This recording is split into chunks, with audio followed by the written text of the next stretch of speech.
তিতাস নদীতে মাকড়সার জালের মতো ছেয়ে আছে প্লাস্টিক পাইপ। এসব পাইপে করে অবৈধভাবে গ্যাস ছড়িয়ে পড়ছে বিভিন্ন গ্রামের বাসাবাড়ি সহ ছোট ছোট কারখানায়। নদী থেকে উদ্গীরণ হওয়া গ্যাস ড্রামে সংরক্ষণের পর ঝুঁকি নিয়ে চলে সরবরাহের কাজ। অভিযোগ রয়েছে একটি সিন্ডিকেট এই অবৈধ বাণিজ্য নিয়ন্ত্রণ করে আসছে। তবে গত ৫ আগস্টের পর তাদের অনেকেই গা ঢাকা দিয়েছে। অনিরাপদভাবে এই গ্যাস ব্যবহারের ফলে যে কোনো সময় ভয়াবহ দুর্ঘটনা ঘটার আশঙ্কা করছেন স্থানীয়রা। কায়েল যে গ্রামটি কিন্তু নদী থেকে কিন্তু গ্যাস উত্তোলন হচ্ছে, ফসলি জমি আইল থেকে, বাড়ির উঠোন থেকে কিন্তু গ্যাস উত্তোলন হচ্ছে, সম্পূর্ণ অবৈধভাবে গ্যাস উত্তোলন হচ্ছে। এখানে পাইপ দিয়ে দেখা গেছে যে এই গাছে পেঁচিয়ে তারা বাঁশ বেশ দিয়ে পেঁচিয়ে তারা মানুষের রান্নাঘর পর্যন্ত পৌঁছে দিচ্ছে এবং প্রতি চুলা পিছে কিন্তু তারা 700 টাকা করে নিচ্ছে। এখানে বড় একটি সিন্ডিকেট এখানে কাজ করছে। রাজনৈতিক আশ্রয় কিন্তু অবৈধভাবে এখানে গ্যাস উত্তোলন হচ্ছে।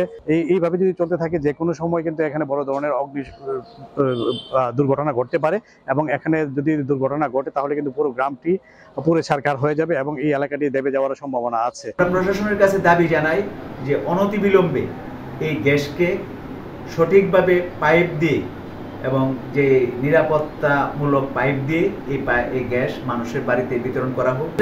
নৌকাতে যাই, যাওয়ার পরে এই যে পাইপগুলা এটি হঠাৎ করে আমাদের নৌকার মধ্যে পারি, আমরা তো জায়গা রাস্তাঘাট বন্ধ করে ফেলছি। তবে অবৈধভাবে গ্যাসের ব্যবহার বন্ধে দ্রুত অভিযান চালিয়ে ব্যবস্থা নেওয়ার কথা জানিয়েছে প্রশাসন। ইতিমধ্যে ব্রাহ্মণবাড়িয়ায় যে নদী থেকে অবৈধভাবে গ্যাস প্রদান বিষয়টি আমাদের নজরে এসেছে।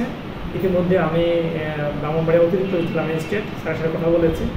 স্যার আমাকে বলেছে যে বাখরাবাদ যারা আছেন, বাখরাবাদ গ্যাস কোম্পানির লোকজনের সহায়তায় আমরা খুব শীঘ্রই বড় ধরনের অভিযান পরিচালনা করব।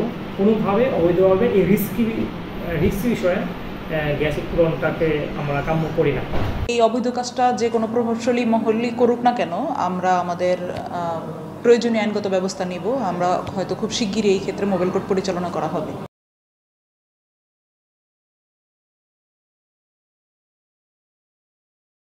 ব্রাহ্মণবাড়িয়ার তিতাস গ্যাস ফিল্ডের 24টি কূপ থেকে প্রতিদিন 400 মিলিয়ন ঘনফুট গ্যাস জাতীয় গ্রিডে যুক্ত হচ্ছে।